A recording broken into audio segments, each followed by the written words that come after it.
Hello and welcome to the Legacy Crusaders YouTube channel. This is Benji and I am here with my brother Jordan, using his real name. Me, once again, fake name. Alright, today we are discussing 40 to 60 card decks. What is the difference? Why should you play them bigger? Since we are a big fan of bigger decks. How big is your deck? 60. Mine too. We have 60 card decks. Alright, so first we're going to talk about 5 major points of the big differences in decks, and the first one is about a very popular card that recently got reprinted, Pot of Desires. Pot of Desires. Alright, so Pot of Desires says to banish the top 10 cards of your deck face down and draw 2 cards. What's the big issue with Pot of Desires, Yugioh? Well, Pot of Desires, you lose combo pieces if you have any kind of combo-oriented deck, and you are going to run out of resources pretty quickly, potentially run out of cards in your deck, and you could deck out if you wind up drawing into them and only them. Yeah, deck out's a really high possibility when you're playing Pot of Desires. Anybody playing a 40-card deck tends to deck out or come very close to decking out if they have to play more than one in a single duel. And when you do play a 40-card deck, your odds of drawing your second Pot of Desires are actually quite high. I actually decked out an opponent at a regional recently because he played his second Pot of Desires. He went down to 7 cards in deck, and I decked him out with a Necroface. Of all the weird things to deck someone out with. Yeah, I mean, you wind up defeating the purpose if you desire into a Desires, because I understand why everyone wants to run the card at 3. It's an inherent +1, so like it's not wrong to run it at 3, but if you are running 40 and running it at 3, you are risking losing key cards and also decking out. I do recommend running it at 3, though, if you are playing it in a 40-card deck, just because the goal is to get to it quickly, and you just hopefully banish it amongst the 10 face-down cards. Although that is an issue that you may have to concern yourself with, but it is a very safe and easy card to play if you're playing more than 40 cards. Even just 43 cards. Play your 40-card deck, add 3 Pot of Desires. That's a pretty good idea. Alright, moving on to issue number 2, playing Garnets. How many Gem Knight Garnets do you play in your deck? Oh man, I don't even know where to start. I play World Chalice, so I run 2 actual Garnets. I run 3 Shine Balls. Too many to count. So there's more. In case you're unclear about what a Garnet is, a Garnet, Gem Knight Garnet is the original Garnet. It's a card you play that needs to be in your deck for card combos to go off. And Gem Knight Garnet is the card you need in your deck to resolve your Brilliant Fusion, unless you play Gem Knight Lazuli or Gem Knight Obsidian or some other Gem Knight to resolve Brilliant Fusion. So lots of decks now play Garnets. Matter of fact, the concept of the Garnet is what I think balances a lot of these really broken cards out nowadays. Yeah, the new one catching on big time is Psyframes, with Psyframe Gamma and Psyframe Driver. Now, some Garnets are worse than others. If you draw the Psyframe Driver, your Psyframes aren't dead. But in some cases of Garnets, if you draw a card, it's for instance Garnet. Garnet, then other cards in your deck are completely dead. Another one is Predaplant Orphis Scorpio. Is a card you want to draw so that you can special summon from your deck by the effect of a Predaplant Cobra to search the Brilliant Fusion. So if you're playing both of those in a 40-card deck, your odds of drawing one of 2 Garnets you need for either of those combos to be useful is incredibly high. Yeah, the classic ratio that people use is a 3-to-1 ratio for these really powerful cards that also need Garnets to work, like Brilliant Fusion. And the 3-to-1 ratio, I think statistically, has proven to work. However, with Pot of Desires as a card, it's definitely even riskier. And stuff like that is better in a larger deck a lot of the times, because you're more likely to open with it if you run a 40-card deck and you run multiple engines that have Garnets. Like if you're running Brilliant Fusion engine and you're running Psyframes. So what we're really suggesting is that by running a larger deck, you manage to keep these power cards in your deck, but you prevent yourself from opening duplicates of dead cards and other issues like that. You don't really want to draw 2 Brilliant Fusions. They're not useful. And it's possible you draw dead Brilliant Fusions because you drew your Garnet as well. So by running a larger deck, you decrease the odds of drawing your Garnets, which you don't want to draw, and duplicates of bad cards or dead cards. Yeah, there's a lot of cards you typically run at 1, like Trick Clown, Thousand Blade. Like those are just, there's a bunch of examples, like there's Volcanic Scatter Shots that you're running at 3. Those are Garnets, you don't want to see them, so you want to play over 40 in a deck that runs Scatter Shot typically. Yeah, so that kind of brings us up the idea of a semi-Garnet. One of the ways you can avoid drawing a Garnet and that being a dead card is by playing a card that's semi-useful if it's in your hand. Like I know my deck currently plays a Gozuki, which is a semi-Garnet, because I want it in deck for a Solitaire Mizuki double Omega combo. We kind of went into the idea of bricks already, but that's part 3. Yeah. Bricks.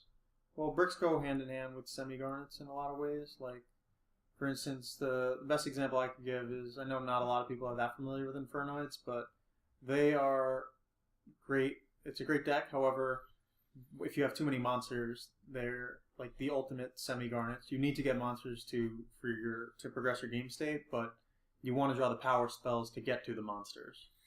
And then there's cards like Snow also that works in that deck, and like it's actually useful in hand for some cards. Like it's an Apt of Vanity's Fiend, like it's not terrible to have in hand, but it's still not a card you really want to draw.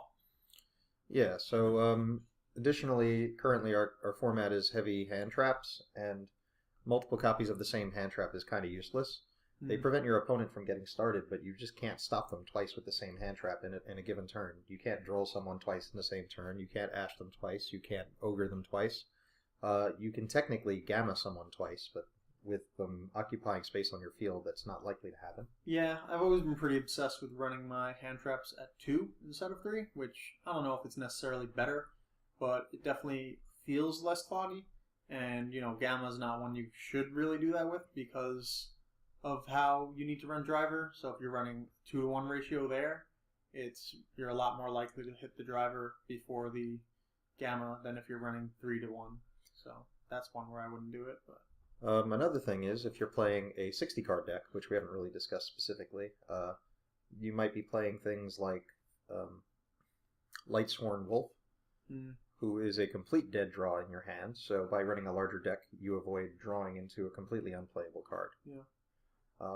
Not to suggest anyone's playing Millennium Oracle Mahad in Dark Magicians, but he's a brick card if you open with, that's a problem, so running a bigger deck can avoid you drawing into him. Yeah. But there's a bunch of cards you just don't want to draw, or they're not... Any kind of card you want to draw less often, there are a couple options to make sure you draw them less often, which is to run a bigger deck and to run them at lower counts. But when you play Pot of Desires, that's a different kind of a risk. Yeah, and for me, a big part of why I tend to run larger decks is simply for flexibility options. Like, I used to play Yu-Gi-Oh! A long time ago, and side decking was the hardest thing for me back in the day.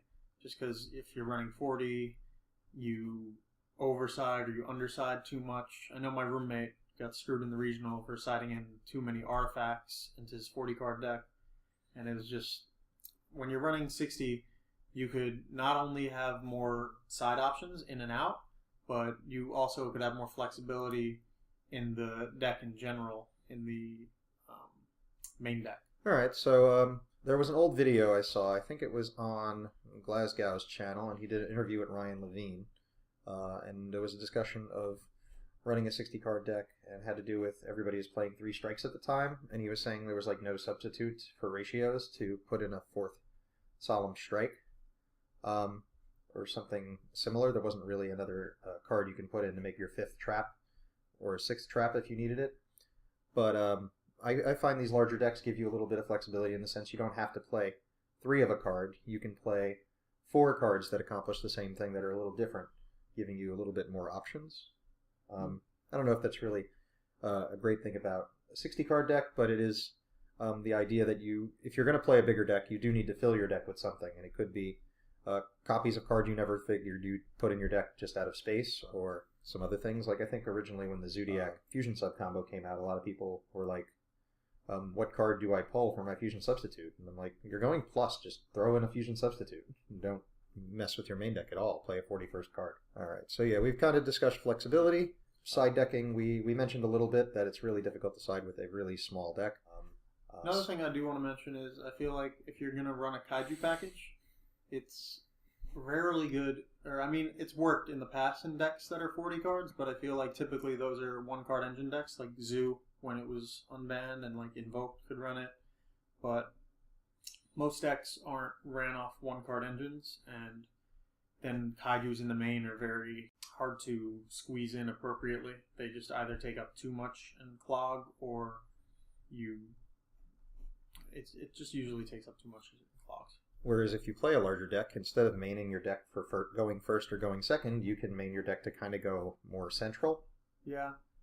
That way you don't need to side out the full engine to go full first when you know you're going to go first, as in you lose game one and you want to go first, or if you actually lose game one and want to go second, you can side into your going second cards very easily with that much room, and you can main to be kind of neutral because you never really know what your opponent's going to do. Especially now that people seem to be going second because they main Gamma and they main evenly matched to white boards clean. 3 Ash, 3 Ogre, 3 Droll, 3 evenly matched, 3 Gamma. It feels like everyone's, maybe not all of them are running all 3 of all of them. However, it feels like it's more closer to that than not. Not even mention cherries. So yeah, that's kind of going to wrap up our discussion of playing a larger deck. If we had to just summarize real fast, you keep your Garnets in your deck. You have more variety of cards, and makes it easier to side. That's pretty much going to wrap this up. Right? Oh, and avoid decking out with Pot of Desires. And we'll see you guys next time.